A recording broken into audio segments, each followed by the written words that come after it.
Now, moving on to Sudan, where the first aid convoy in months has reached Zamzam camp. The camp in North Darfur is home to hundreds of thousands of people displaced by the conflicts between Sudan's army and the paramilitary rapid support forces. The aid convoy was organised by the UN's World Food Programme and comes as famine was declared in the camp in August. Well, let's speak to the acting country director in Sudan for WFP, Alex Marianelli. He's talking to us from Port Sudan. Thank you for joining us on BBC News. Is it credible to think that it's taken months for UN aid to get to Zamzam camp, which is suffering with a famine right now? Why has it taken so long? It's extremely complicated. There was a lot of rain in September that ended, but we're talking about a country where it takes about 3 weeks to go from the place where we load food to reach those places. So a very difficult journey across multiple conflict lines, and in a country that's facing a catastrophic hunger crisis. Half of the population of Sudan needs food assistance. And we're trying to cross that entire country to get into Zamzam. So the challenges are immense in terms of access, negotiating our way through all of those checkpoints. Desperate communities, many of them are armed, are holding those roads. And those are essentially the reasons why we haven't been able, until yesterday, to reach Zamzam with World Food Programme trucks. And what kind of aid is going in now, and what kind of help can it provide to the people who are in that camp? The aid that we got in yesterday is essentially a small amount. It's enough food to feed 10,000 people for a month. To give you a sense, we need to feed 180,000 people in that camp alone. To me, the relevance of this is we've unlocked a door. We've managed to get in for the first time. We've managed to negotiate our way into Zamzam. We have the food. It's in Chad from Adre. This is where this convoy came from. So now we will be sending scaled food aid. So to me, the relevance is we've unlocked the door into Zamzam after trying indeed for months, and optimism that we'll be able to follow this up very, very quickly with a large-scale food assistance that these people desperately need. And you also need to get aid to the rest of Sudan as well. Just give us a sense of how those efforts are going. It's not easy.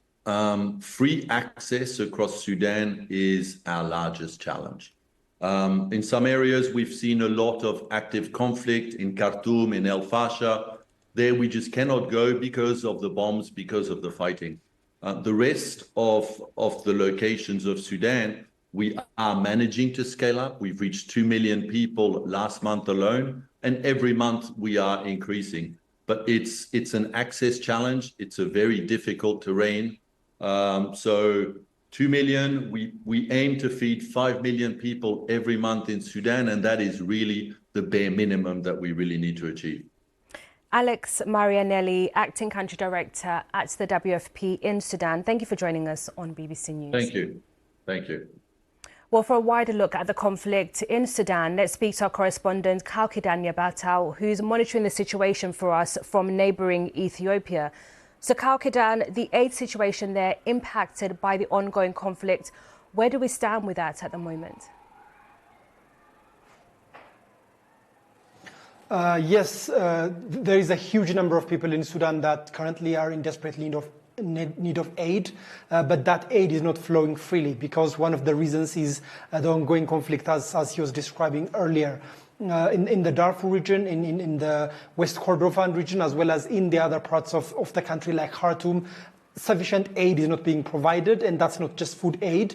Medical supplies are not easily accessible, and most of the health facilities are not functioning properly, which means many vulnerable people in Sudan are not getting health services and food aid as well. So the ongoing fighting is critically impacting the access of humanitarian support for the millions of impacted civilians.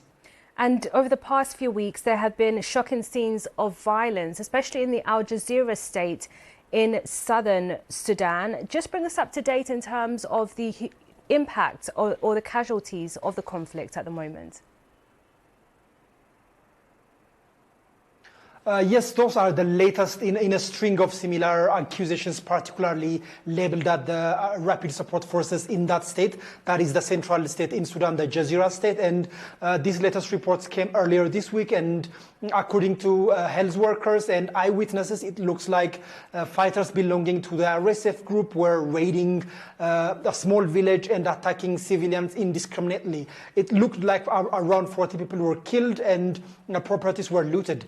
Since October in that state, there had been repeated attacks, similar attacks being reported, and that follows the defection of a senior RSF commander to join the army.